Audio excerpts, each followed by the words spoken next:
आउज़ु बिल्लाहि मिनश्शैतानिर्रजीम बिस्मिल्लाहिर्रहमानिर्रहीम अस्सलामु अलैकुम।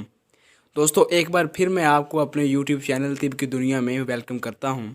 तो दोस्तों, आज की वीडियो शुगर पर है। आज मैं आपको शुगर के 2 तिब्बी इलाज बताऊंगा कि जिस पर आप अमल करके ज़रूर शफायाबी हासिल कर पाएंगे।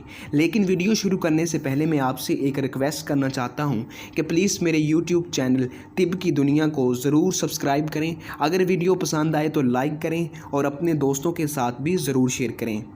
पहला इलाज नोट फरमा लीजिए। बड़ी इलायची के अंदर से दाने निकाल कर रोज़ाना सुबह शाम 5-5 दाने चबा लिया करें। इंशाअल्लाह अज़्ज़ा वजल जल्द शफायाबी हासिल होगी।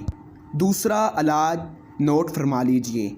आंवला, जामुन और करेलों के बीज हम वज़न लेकर इनका सफ़ूफ यानी पाउडर बना लें। ज़ियाबतीस यानी शुगर की उम्दा दवा तैयार है। इस सफ़ूफ का एक छोटा चम्मच दिन में 1 या 2 बार सादा पानी से लेना शुगर को बढ़ने से रोकता है। तो दोस्तों, ये थी मेरी मुख्तसर तरीन वीडियो। अगर वीडियो पसंद आई है तो मेरे यूट्यूब चैनल तिब की दुनिया को ज़रूर सब्सक्राइब करें।